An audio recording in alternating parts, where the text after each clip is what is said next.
Olá pessoal, tudo bem? Nessa videoaula eu quero tratar especificamente sobre esse tema, restos a pagar, que tem relação justamente com as despesas públicas. Bom, qual é a definição de restos a pagar? Essa definição ela vem da Lei 4.320, que é a Lei do Direito Financeiro do Estado, ainda vigente no Brasil, e no artigo 36 a gente tem a definição, que se considera como restos a pagar as despesas empenhadas, isso é uma coisa bastante importante, mas não pagas até o dia 31 de dezembro, distinguindo-se essas despesas não pagas em duas categorias, as processadas e não processadas. Então, basicamente, a gente vai ter os restos a pagar processados e os restos a pagar não processados. A gente já vai ver qual a diferença entre essas duas definições. Bom, restos a pagar processados se referem àqueles que o empenho foi entregue ao credor, ou seja, foi feita a reserva no orçamento para pagamento do fornecedor. O credor forneceu o material, prestou o serviço ou executou a obra, dependendo de qual foi a modalidade da contratação. E além disso, a despesa ela foi atestada, considerada liquidada, por ter sido cumprido o objeto do contrato, faltando apenas o processamento do pagamento, de fato, ou seja, a transferência de valores para o credor. Então, esses são chamados restos a pagar processados, ou seja, aquelas despesas que chegaram até a fase 3 da liquidação.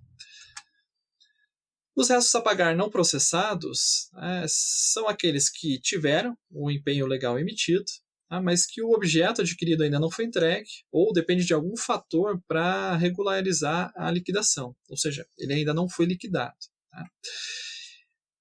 Essas são despesas do ponto de vista da escrituração contábil orçamentária, mas que não está devidamente processada, ou seja, tem a reserva do valor, teve a contratação, mas não se sabe ainda se o objeto foi executado ou se falta uma regularização documental para que ele possa ser liquidado de fato.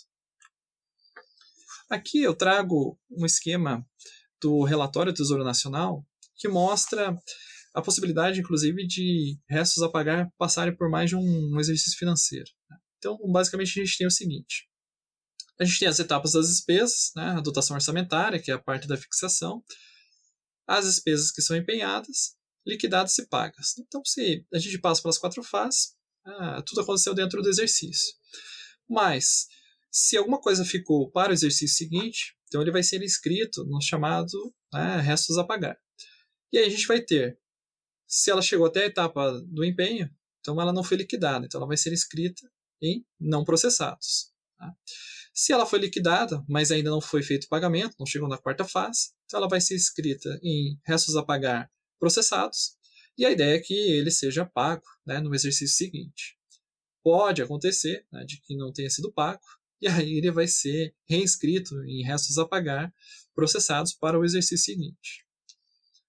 Da mesma forma, quando eu tenho a despesa não processada, ela pode ser processada ou liquidada no exercício e paga dentro do próprio exercício, ou não. Ela pode ainda ser empurrada um exercício adiante.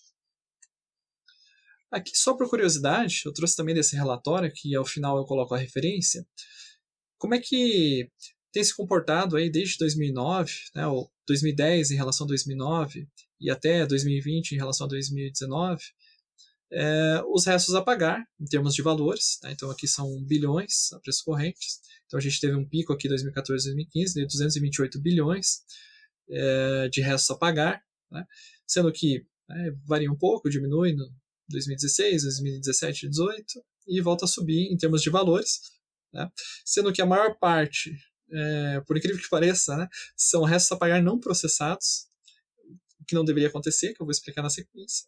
E os processados, que só falta o pagamento de fato, representam uma parcela menor. Em termos de percentual, ou seja, o total, processados e não processados, então a gente tem uma variação em relação ao total de despesas do orçamento, previsto em termos do valor do orçamento, algo em torno de 8%, 9%, chegando a um pico de 13,5%, voltando a cair para algo em torno de 7%.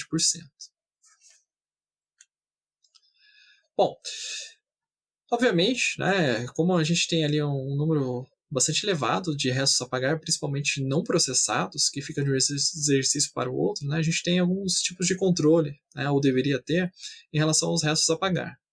Do ponto de vista contábil, a própria Lei 4.320 vai colocar no artigo 103 que os restos a pagar do exercício serão computados na receita extra-orçamentária do exercício seguinte para compensar a sua inclusão na despesa orçamentária. Então isso aqui é uma coisa muito interessante. Quando fica algo a pagar para o exercício seguinte, processado ou não, tá? Vai ter um duplo lançamento no orçamento do ano seguinte. Né? Vai ser receita orçamentária, porque parte do recurso financeiro, né, da disponibilidade de caixa, vai ser reservada de um ano para pagar no ano seguinte a despesa que é da competência daquele ano. E a despesa ela volta a aparecer lá nos restos a pagar processados ou não, na sua inscrição, na despesa orçamentária. Por quê? Porque ela é uma despesa orçamentária que não foi paga dentro do exercício. Tá? Mas a reserva de caixa que vai para o exercício seguinte para cobrir essa despesa, ela vai entrar na categoria de receita extra-orçamentária. Isso porque a arrecadação já aconteceu dentro do exercício. E no exercício seguinte, só vai ser contabilizada a receita orçamentária que efetivamente for arrecadada naquele ano. Então, portanto, essa reserva de caixa, que é deixado para compensar essa despesa adicional, ela é chamada de receita extra-orçamentária. Tá? Então, é importante que isso seja registrado do ponto de vista contábil para que não se perca o controle. Além disso, a própria lei vai colocar que nessa definição de dívida flutuante, tá, os restos a pagar vão ser parte constituinte, né, e o registro dos restos a pagar, né, deve ser feito por exercício e por credor, distinguindo-se novamente nas despesas que foram processadas e aquelas que não foram processadas. A gente vai ter uma aula específica sobre dívida pública, e aí eu vou explicar um pouquinho melhor como é que se divide essa dívida passiva entre flutuante e dívida fundada. Então, não se preocupe com essa denominação neste momento. Bom, outra recomendação que vem, né, dos órgãos de controle, da lei de responsabilidade fiscal, enfim, é que, principalmente nos casos em que você tem um empenho, mas não tem a liquidação, ou seja, o objeto do contrato não foi executado, que deve ser verificada a possibilidade de cancelamento do empenho. Tá? Ou seja, para que aqueles registros não sejam empurrados ano após ano e que representem uma dívida, né, um compromisso do Estado para com terceiros ou entre outros órgãos, né, públicos de uma maneira geral. Então, esses empenhos devem ser cancelados, em especial os não processados, e também sempre existe a possibilidade de superestimação dos valores de empenho, né, principalmente naqueles casos em que o tipo de empenho é por estimativa.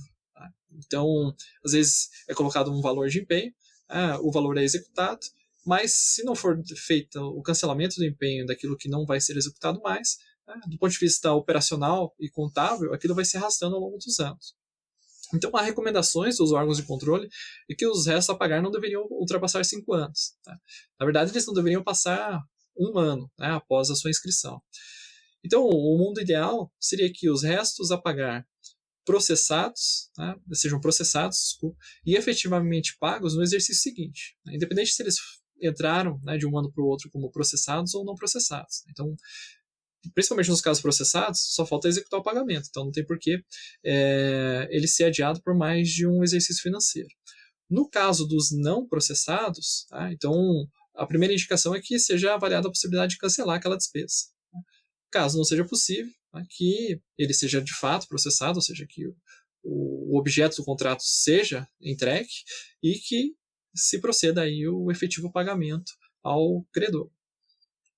Bom, aqui eu trouxe 2 referências. Uma delas vocês podem consultar facilmente, que é a Lei 4.320, né? E a outra é o relatório que eu comentei, é um relatório de avaliação do Tesouro Nacional dos restos a pagar 2020. Então, todo ano esse relatório é atualizado. Então, esse relatório é bem interessante, é um relatório curto, que eu recomendo que vocês leiam. Bom, pessoal, desejo aí bons estudos. Lembre-se de ler atentamente o material e depois resolver as questões da semana.